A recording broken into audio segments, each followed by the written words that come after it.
February 23, 1942.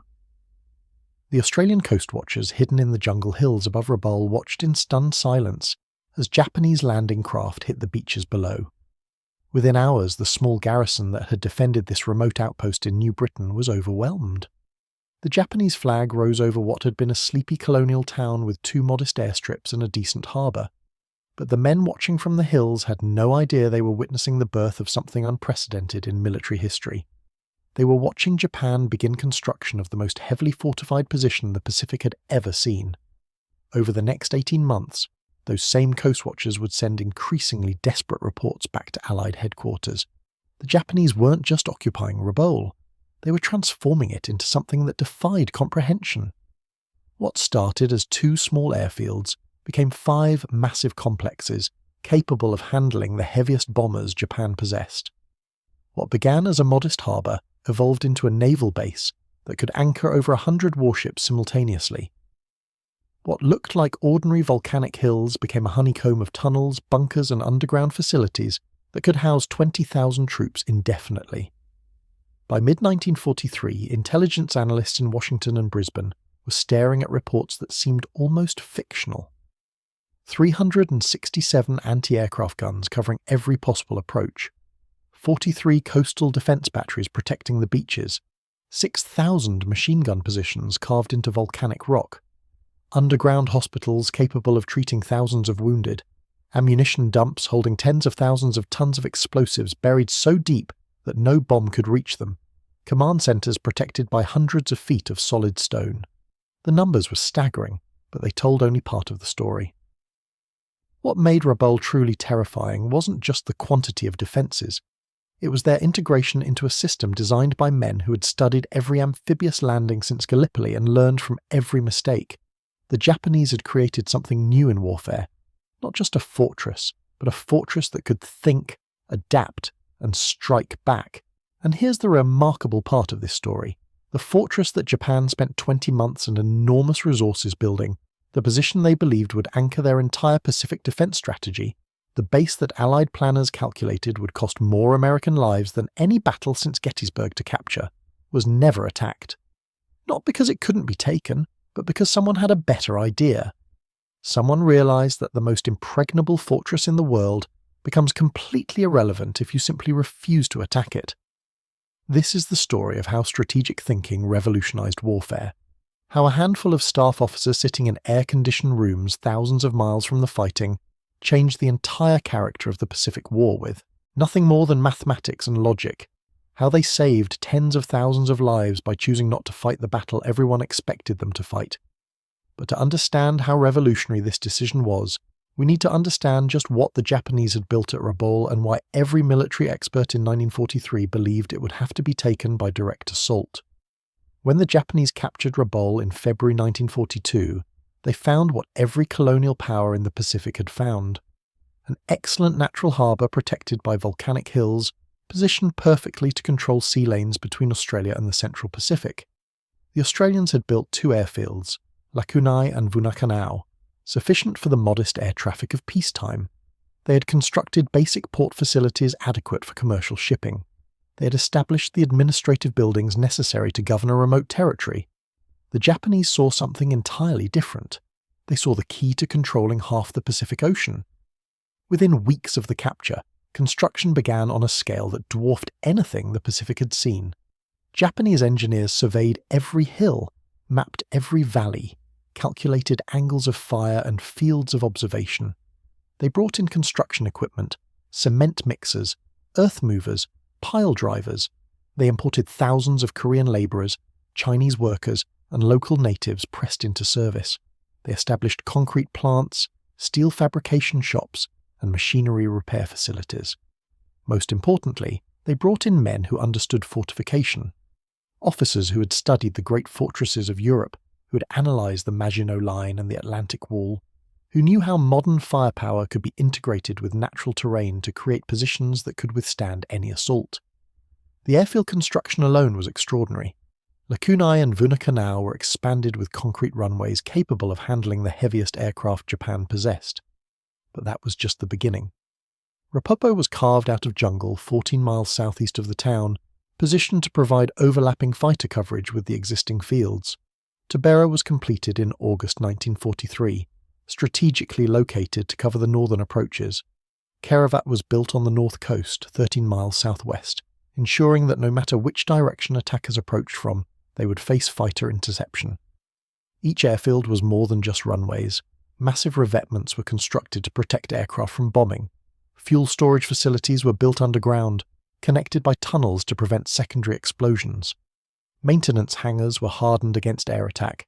Personnel shelters were dug deep into volcanic rock.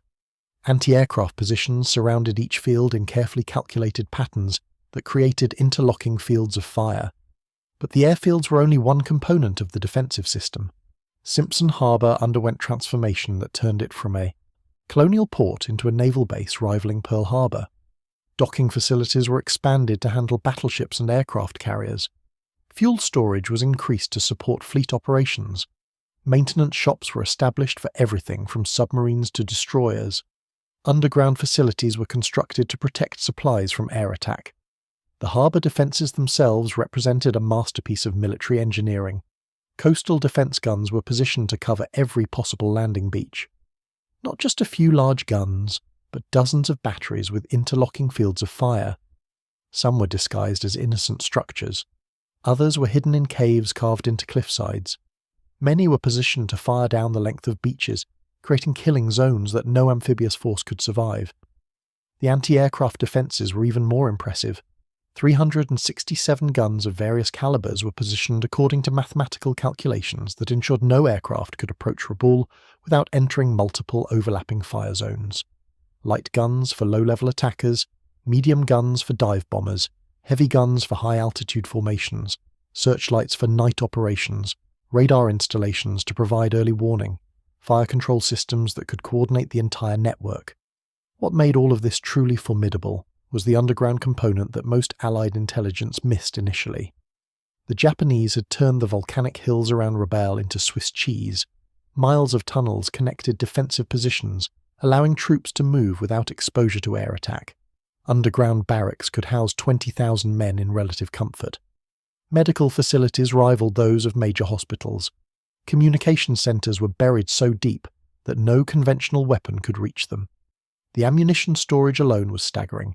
Tens of thousands of tons of artillery shells, aircraft bombs and small arms ammunition were stored in caverns blasted from solid rock. Multiple entrances prevented any single bombing raid from sealing the storage areas. Internal railways moved supplies efficiently. Ventilation systems prevented dangerous gas buildup.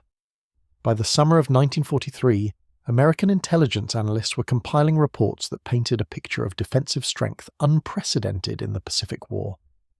110,000 Japanese troops were stationed at Rabaul. Not just infantry, but specialists. Pilots trained on the latest aircraft. Artillery crews expert in their weapons. Engineers capable of rapid repair work. Medical personnel equipped to handle mass casualties. The garrison included elements of Japan's most experienced units. Troops who had fought in China, officers who had studied at the War College, pilots who had flown combat missions since 1937. This wasn't a hastily assembled defensive force. This was Japan's finest military talent concentrated in one location and given 18 months to prepare for the battle they knew was coming. Intelligence estimates of what it would cost to take Rabaul made sobering reading in Washington. The Joint Chiefs of Staff received projections that assumed everything would go right for the attackers. Surprise achieved, weather favourable, naval bombardment effective, air support continuous. Even under these optimistic assumptions, casualties were projected at 30% of the assault force in the first 2 weeks. 30% meant that of 60,000 Marines and soldiers committed to the operation, 18,000 would be killed or wounded before the fortress fell, and that assumed it would fall. Some analysts suggested the Japanese might hold out indefinitely, supplied by submarines and hidden supply dumps, turning Rabaul into a Pacific Stalingrad. The comparison was not encouraging. At Stalingrad, the Germans had committed over 200,000 troops and lost them all. At Rabaul, the Japanese had committed 110,000 of their best troops and had given them vastly superior defensive positions. This was the strategic reality facing Allied planners in mid-1943. The most important Japanese base in the South Pacific was also the most heavily defended position any army had ever been asked to assault. Taking it would require resources that might be better used elsewhere. It would cost casualties that America could ill afford, and success was far from guaranteed. But there was another way to look at the problem, a way that would revolutionize not just the Pacific War, but military strategy itself. The question wasn't whether Rabaul could be taken. The question was whether it needed to be taken at all. The man who first articulated this revolutionary question was Major Earl Hancock Ellis of the United States Marine Corps. In 1921, 20 years before Pearl Harbor, Ellis had written a document called War Plan 712, Advanced Base Operations in Micronesia. It was a theoretical study, the kind of academic exercise that peacetime military officers produce and file away in dusty archives. But Ellis had proposed something radical for its time. He suggested that in a war against Japan, the United States could achieve victory by capturing key strategic positions while bypassing others entirely. The concept seemed almost cowardly to military minds trained in the tradition of direct confrontation. You found the enemy's strongest position, and you attacked it. That's how wars were won. That's how reputations were made. That's how nations proved their resolve. But Ellis had argued for something different. He had suggested that making the enemy's strongest positions irrelevant might be more effective than destroying them. In 1943, as Allied planners stared at intelligence reports from Rabaul, Ellis's theoretical framework suddenly seemed less academic and more prophetic. But transforming theory into reality would require convincing some of the most stubborn, proud, and traditional military minds of their generation. The first serious advocate for bypassing Rabaul was General George Catlett Marshall, Army Chief of Staff and one of the most analytically minded officers ever to wear an American uniform. Marshall was 62 years old in 1943, a strategic thinker who approached warfare like an accountant approached budgets. He looked at problems in terms of resources invested and results achieved. He calculated casualty ratios the way businessmen calculated profit margins. When Marshall reviewed the intelligence estimates for Rabaul, he saw mathematics that didn't work. Committing 60,000 assault troops to capture a position that provided no strategic advantage beyond denying it to Japan struck him as profoundly wasteful, particularly when that position could be denied through isolation rather than conquest. Marshall's analysis was coldly logical. Rabaul was a base, not a strategic objective. It threatened Allied operations only if it could project power. Remove its ability to project power, and the fortress became irrelevant regardless of how many troops occupied it. And power projection required supply lines, reinforcement capability, and freedom of movement, all of which could be severed without landing a single Marine on the beaches. But Marshall faced formidable opposition within his own command structure. Douglas MacArthur, commanding the Southwest Pacific area, had been planning to capture Rabaul since early 1942. His entire strategic vision for the Pacific centered on taking the fortress. His staff had spent months developing invasion plans. His public statements had promised the American people that Rabaul would fall. Backing down now would look like retreat, and MacArthur's ego couldn't tolerate the appearance of retreat. Admiral Ernest King, Chief of Naval Operations, presented a different kind of opposition. King wasn't emotionally invested in capturing Rabaul, but he was invested in maintaining naval prerogatives. The Navy had been arguing for more resources, more ships, more Marines to conduct amphibious operations. Bypassing major objectives might undermine arguments for naval expansion. If you could win wars by going around enemy strongholds, why did you need massive amphibious assault capabilities? The debate played out in conference rooms thousands of miles from Rabaul, among men who would never personally face the machine guns and artillery they were discussing. But their decisions would determine whether thousands of young Americans lived or died in the volcanic hills of New Britain. Marshall's strongest ally came from an unexpected source. General George Churchill Kenney commanded the 5th Air Force under MacArthur and had been bombing Rabaul for months with increasingly frustrating results. Kenney was 53 years old, an innovator who had pioneered skip bombing techniques and low-level strafing attacks. He understood air power better than most generals understood ground combat. After watching his bombers pound Rabaul repeatedly with minimal strategic effect, Kenney had reached a conclusion that supported Marshall's analysis from a completely different angle. You couldn't destroy Rabaul from the air because the fortress was too large, too dispersed, and too well protected underground. But you didn't need to destroy it. You just needed to neutralize it. Kenny's proposal was elegant in its simplicity. Build airfields within fighter range of Rabaul, and use those airfields to maintain constant pressure on the Japanese base. Fighters could sweep over Rabaul daily, shooting down any aircraft that attempted to take off. Bombers could crater runways faster than the Japanese could repair them. Patrol aircraft could sink any ship trying to enter or leave Simpson Harbor. The garrison would be trapped, unable to receive supplies, unable to launch operations, defeated without invasion. The concept required a fundamental shift in military thinking. Instead of viewing Rabaul as an objective to be captured, it had to be viewed as a problem to be solved. And sometimes the most elegant solution to a military problem wasn't the most obvious one. Admiral William Frederick Halsey, commanding the South Pacific area, had reached similar conclusions through battlefield experience rather than theoretical analysis. Halsey was 58 years old, a fighting admiral who had been slugging through the Solomon Islands since taking command in October 1942. He had seen Marines die on beaches from Guadalcanal to New Georgia. He had watched good men succumb to tropical diseases in jungle camps. He had learned that every island captured came at a price measured in American lives. In August 1943, Halsey had implemented what would later be recognized as the first pure bypass operation of the Pacific War. Instead of assaulting the heavily fortified Japanese base at Kolombangara in the Central Solomons, he had landed troops on lightly defended Vella La Vella to the northwest. The operation had succeeded brilliantly. American forces built an airfield on Vella La Vella, while the Japanese garrison on Kolombangara sat isolated and increasingly irrelevant. 6 weeks later, the Japanese evacuated Kolombangara without American forces firing a shot at the base itself. Halsey had proven that bypass operations could work. The question was whether the concept could be scaled up from a single island to a fortress the size of Rabaul. The mathematical arguments were compelling, but they faced a fundamental obstacle. Military tradition demanded that strong enemy positions be attacked. Avoiding battle looked like cowardice. The American public expected their forces to fight for important objectives, not sneak around them. How do you explain to families who had lost sons in the Pacific that you're choosing not to fight for the most important Japanese base in the region? This psychological dimension of the bypass strategy proved as challenging as the military logistics. Wars weren't fought just on battlefields, but in the minds of populations back home. Public morale required victories that looked like victories.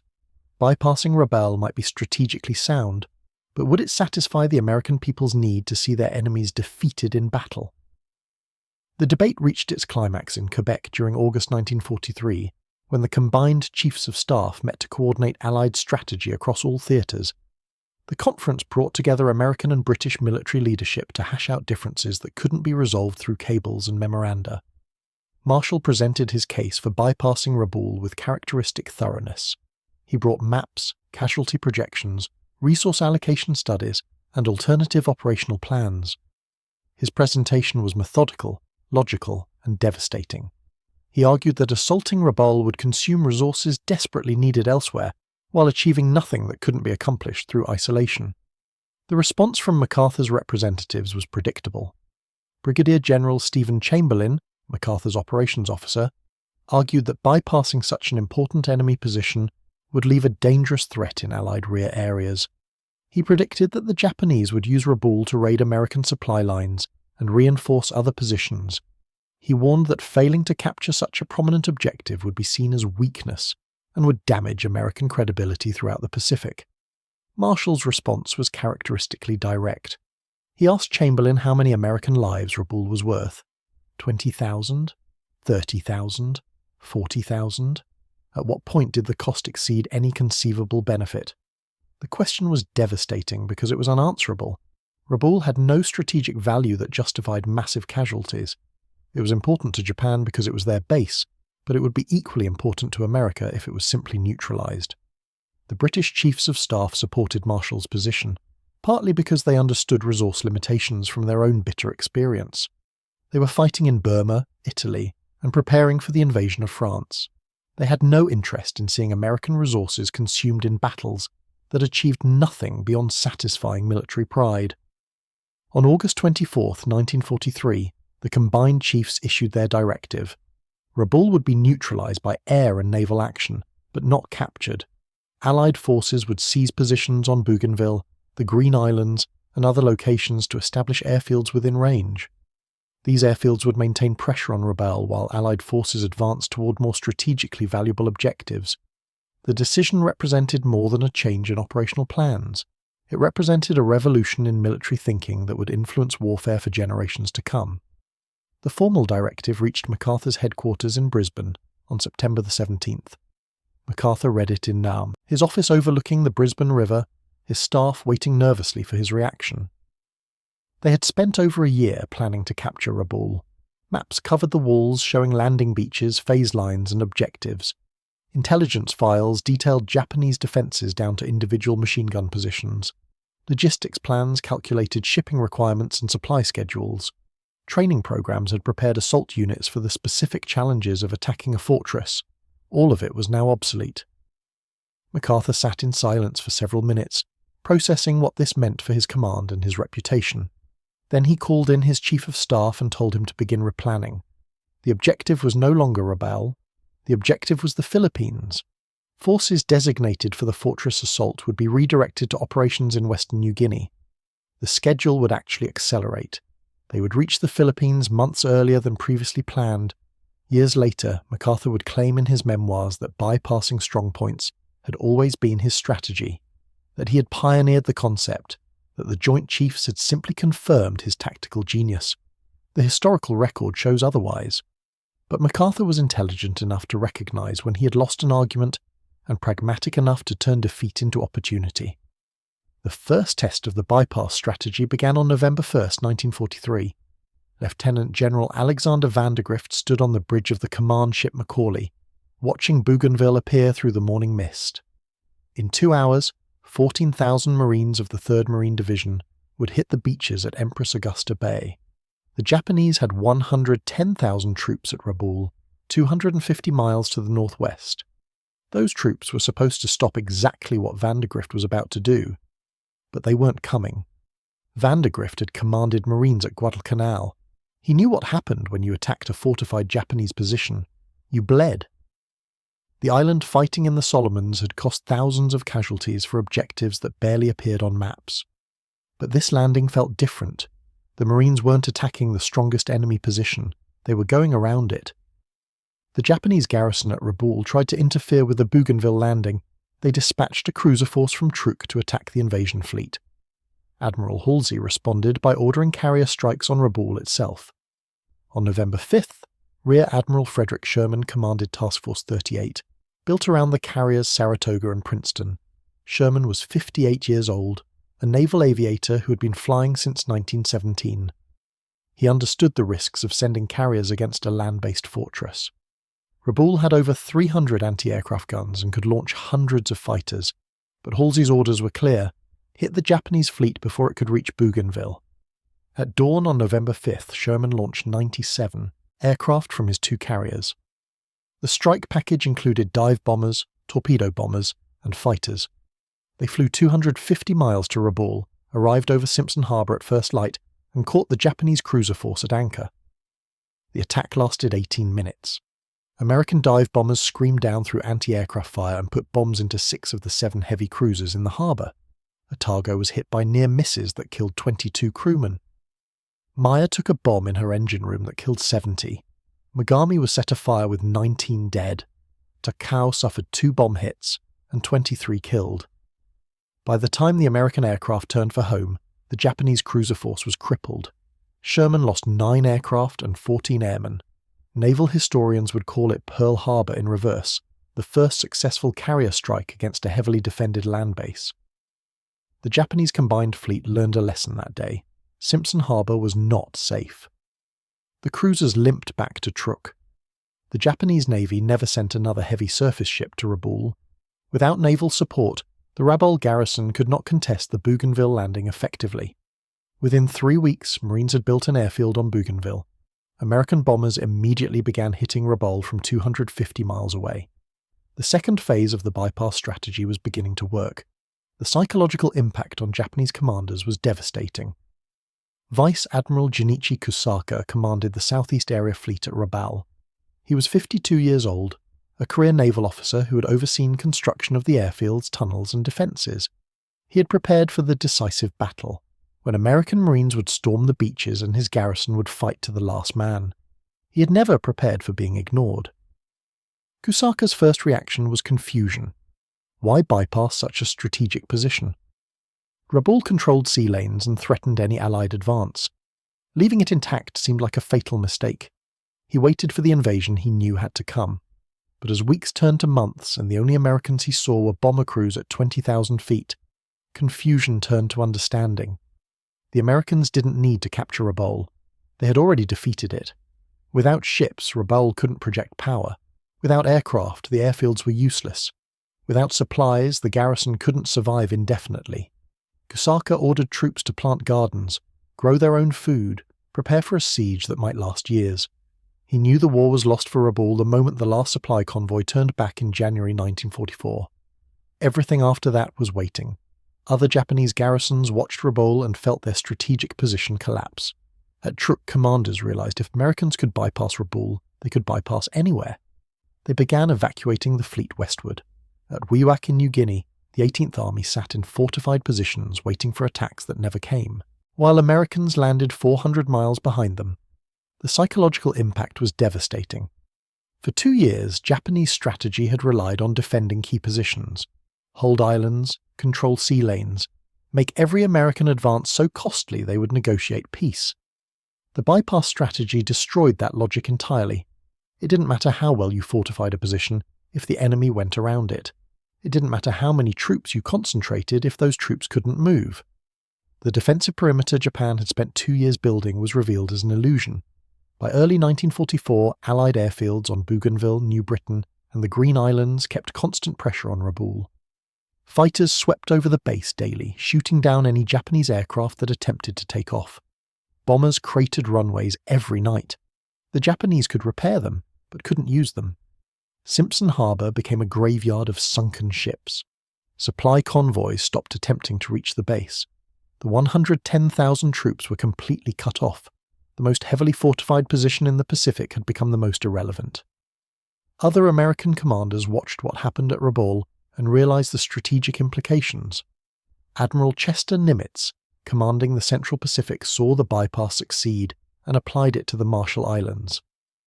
Instead of attacking heavily fortified bases at Vocha, Malolap, and Mila, he bypassed them entirely and captured lightly defended Kwajalein and Majuro. MacArthur used the same strategy in New Guinea, bypassing Japanese concentrations at Madang and Wewak, landing at Hollandia hundreds of miles to the west. The Japanese 18th Army found themselves surrounded by Allied airfields with no way to fight back. By March 1944, the bypass strategy had spread across the Pacific theatre. Planners no longer assumed every enemy position required capture.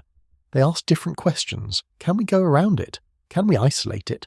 Can we achieve our objectives without fighting for this ground? The answer increasingly was yes. Statistics told the story with brutal clarity. In the 12 months before the Rabaul bypass, Allied forces in the Southwest Pacific suffered over 15,000 casualties, capturing positions that provided minimal strategic value. In the 12 months after, casualties dropped below 8,000 while the rate of advance more than doubled. Forces moved faster, lost fewer men, achieved better results. The character of the Pacific War had fundamentally changed. But perhaps the most remarkable aspect of this transformation was how quickly it became accepted doctrine. Military organizations are notoriously resistant to change. Traditions die hard, especially when those traditions involve concepts as fundamental as how you fight wars. Yet within months of the Rabaul decision, bypass operations became standard practice across the Pacific. The reason was simple. The strategy worked so obviously, so dramatically, that even the most traditionalist commanders couldn't argue with the results. When you could advance twice as fast with half the casualties, philosophical objections to avoiding battle seemed rather academic. Japanese pilots reported American tactics changing in ways that seemed almost magical. American ships appeared in places they shouldn't be able to reach. Bombers hit targets that should be out of range. Marines landed on islands that should be isolated. Americans moved faster than Japanese forces could respond because the Japanese fleet was too damaged. aircraft too few, supply lines too vulnerable. By mid-1944, Japan had lost strategic mobility entirely. They could defend positions they held, but couldn't counterattack, couldn't reinforce threatened areas, couldn't evacuate troops from bypassed garrisons. Americans controlled sea and air, which meant Americans controlled the pace and direction of the war. The reversal was complete and devastating. In early 1943, Japanese commanders believed Rabaul was the key to holding the Southwest Pacific. By late 1944, Rabaul had become a prison. 110,000 troops sat in tunnels, growing vegetables in volcanic soil, waiting for relief that would never come. Americans had defeated Rabaul without firing a shot at it on the ground. They had done it by making it strategically irrelevant. The fortress that Japan thought would anchor their Pacific defense had instead become a monument to the power of strategic thinking over tactical tradition. The lessons learned at Rabaul would influence military doctrine for generations. The concept that strong enemy positions could be neutralized through isolation rather than assault became standard teaching at staff colleges worldwide. The idea that avoiding battle could be more effective than winning battle revolutionized strategic thinking. But in 1944, as Allied forces advanced across the Pacific at unprecedented speed, those lessons were still being learned in real time. The bypass strategy was proving its worth with every operation, saving lives and accelerating victory in ways that its advocates had hardly dared hope. The human cost of this revolutionary strategy became starkly apparent when Australian forces finally entered Rabaul in September 1945. What they found defied every prediction intelligence analysts had made about the fortress's sustainability under siege conditions. Of the 110,000 Japanese soldiers and 20,000 civilian workers who had been trapped there since early 1944, approximately 69,000 soldiers and 20,000 workers were still alive when the surrender came. Over 20,000 had died, not from American bullets or bombs, but from starvation, disease, and the grinding attrition of isolation. The garrison had sustained itself far better than Allied planners expected by transforming from a military fortress into something resembling an agricultural commune. They had carved rice paddies from jungle clearings, cultivated sweet potatoes and tapioca in fields that once housed ammunition dumps, raised chickens in underground bunkers originally designed for storing aircraft parts. The irony was profound. Japan's most formidable military installation had become its most successful farming experiment. Soldiers who had trained to operate the most sophisticated weapons in the Japanese arsenal spent their final years of the war tending vegetable gardens and fishing in Simpson Harbor with improvised nets. The tunnels that were designed to protect them from American bombs became root cellars for storing harvested crops. Vice Admiral Kusaka, in his post-war memoirs, described the psychological transformation that occurred within the garrison. Initially, the men maintained military discipline and readiness, convinced that relief forces would break through Allied lines, or that they would be called upon to repel the invasion everyone expected. They conducted training exercises, maintained weapons, practiced defensive drills in preparation for battles that never materialized. But as months passed without supply convoys, without reinforcements, without even radio contact with the outside world, the reality of their situation became undeniable. They weren't defending a strategic position anymore. They were simply surviving. The shift from warriors to farmers happened gradually, then all at once. Military formations evolved into work gangs. Combat units became agricultural cooperatives. Officers found themselves supervising harvests rather than planning defensive operations. The psychological impact extended far beyond Rabaul itself. Japanese commanders throughout the Pacific watched the fortress disappear from strategic relevance and understood that their entire defensive concept had become obsolete. At Truk Lagoon, the main fleet base in the Caroline Islands, Admiral Koga began evacuating heavy ships westward, even before American forces appeared on the horizon. If the Americans could neutralize Rabaul without attacking it, they could do the same to any position. At Wewak on the New Guinea coast, Lieutenant General Hataro Adachi commanded the 18th Army in positions that had taken months to fortify. His 40,000 troops occupied bunkers, pillboxes, and defensive lines that rivaled anything the Japanese had built in the Pacific.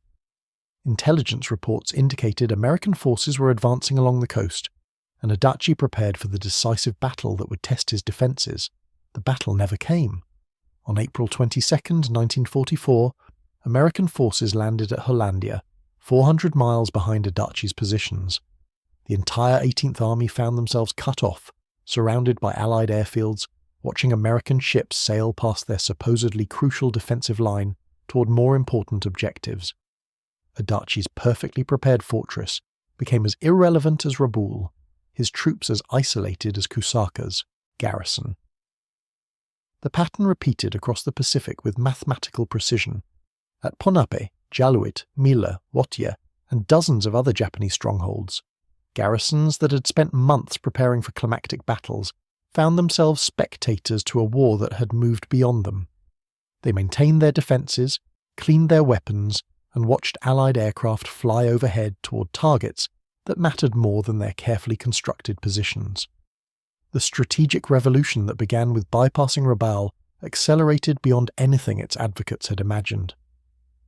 Admiral Nimitz applied the concept to the Central Pacific Offensive with results that stunned even optimistic planners.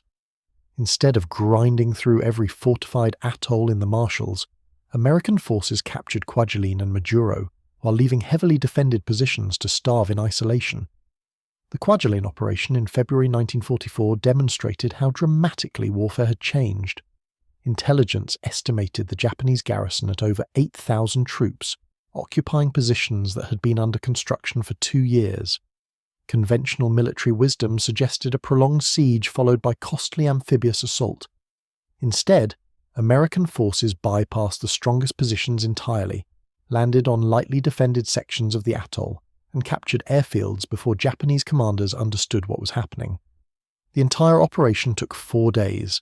American casualties were fewer than 400. The Japanese lost over 7,000 killed while accomplishing nothing strategically significant. More importantly, the speed of the victory allowed Nimitz to advance his timetable for subsequent operations by months rather than weeks. MacArthur, despite his initial resistance to the bypass concept, embraced it with characteristic enthusiasm once he recognized its potential. His advance along the New Guinea coast became a masterpiece of strategic leapfrogging that left entire Japanese armies stranded hundreds of miles from relevant battlefields. The Hollandia operation in April 1944 bypassed not just individual bases, but entire defensive regions, landing American forces so far behind Japanese lines that enemy commanders lost track of where the front actually was. The psychological warfare dimension of the bypass strategy proved as devastating as its tactical applications. Japanese soldiers in bypassed garrisons didn't just lose the ability to fight, they lost the sense that their sacrifice had meaning. Warriors who had accepted death in battle struggled to accept irrelevance in isolation. The cultural implications were profound for an army that defined honor through combat and victory through death. Radio intercepts from bypassed garrisons revealed the mental deterioration that accompanied strategic isolation. Initial messages maintained formal military language and expressed confidence in eventual relief. Later communications became increasingly desperate, pleading for supplies, reinforcements, or simply acknowledgement that their position still mattered to someone in Tokyo. The final messages often abandoned military protocol entirely. Soldiers wrote personal letters to families they knew they would never see again. Officers composed philosophical reflections on the nature of duty when duty had become meaningless. Some garrisons stopped transmitting altogether, disappearing into silence that was more ominous than any desperate plea for help. Imperial General Headquarters in Tokyo struggled to maintain morale among forces that increasingly understood they had been written off as strategically expendable. Official communications continued to promise relief operations and counteroffensives that everyone knew were impossible. The gap between propaganda and reality became so wide that it destroyed credibility throughout the Japanese military hierarchy. By late 1944, Japanese commanders at every level were making decisions based not on official orders from Tokyo, but on their own assessments of what was actually possible. Some chose to fight where they stood, knowing their positions were irrelevant but unable to accept strategic abandonment. Others chose to preserve their forces for battles that might actually matter, withdrawing from positions that months of labour had made theoretically impregnable. Japan had built the most formidable fortress in Pacific history, a position that should have anchored their entire defensive strategy. 110,000 of their finest troops, 367 anti-aircraft guns, miles of tunnels carved from volcanic rock, and 18 months of preparation for the decisive battle that would define the war. but the Americans never came. They simply went around it, proving that the most impregnable fortress becomes utterly meaningless if your enemy refuses to attack it. Sometimes the greatest victories aren't won through superior firepower or tactical brilliance, but through the simple recognition that the hardest battle to win is often the one you choose not to fight at all.